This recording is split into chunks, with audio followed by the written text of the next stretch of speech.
Now, from WYDC TV, this is Big Fox News at 10.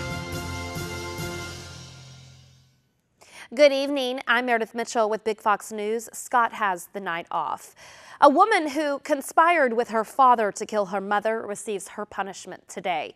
20-year-old Carrie Nyrider will serve 1 to 3 years for second-degree manslaughter in the death of Michelle Nyrider of Corning.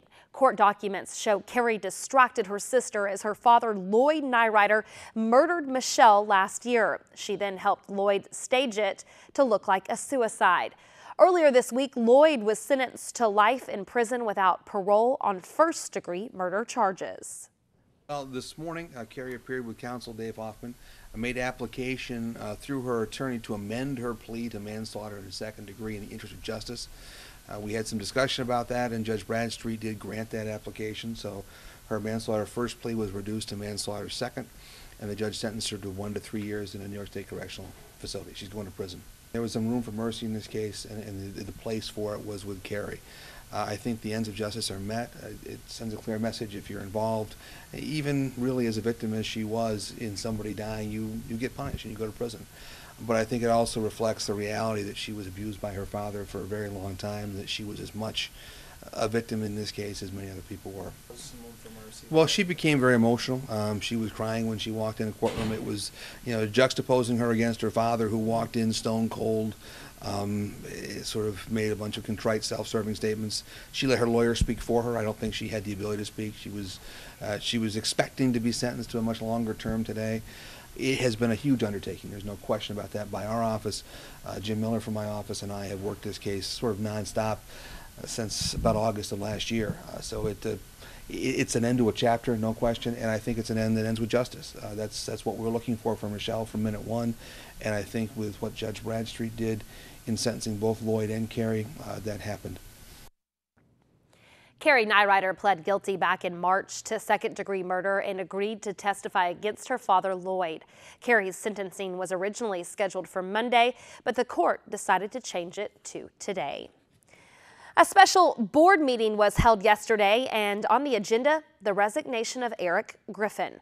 Griffin, a music teacher and band director at Corning Painted, Post was found guilty for taking cafeteria materials in 4 bags of grass seed valued at under $1,000.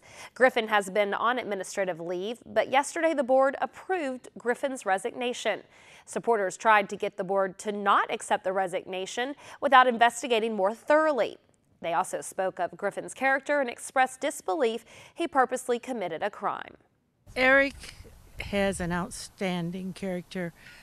How could they crucify a man who gives so much back to the community, who has done so much for his students, who has done so much for the community as well as his church? This man is a giver. He's not a taker. So therefore, how could they accuse him of stealing?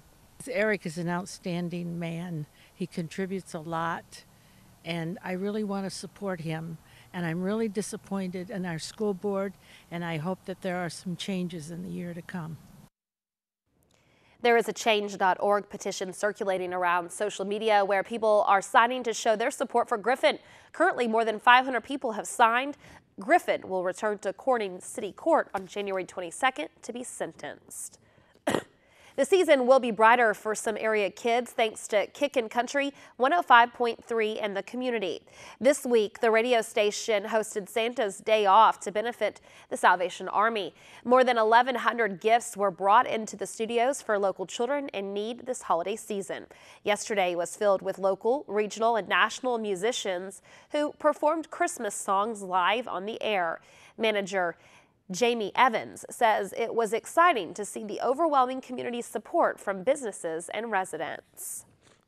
Well, it's not even officially winter, but you wouldn't know it. Chief Meteorologist Chris Summers has a cold Big Fox forecast for us next. Here's your local stock market update from Big Fox.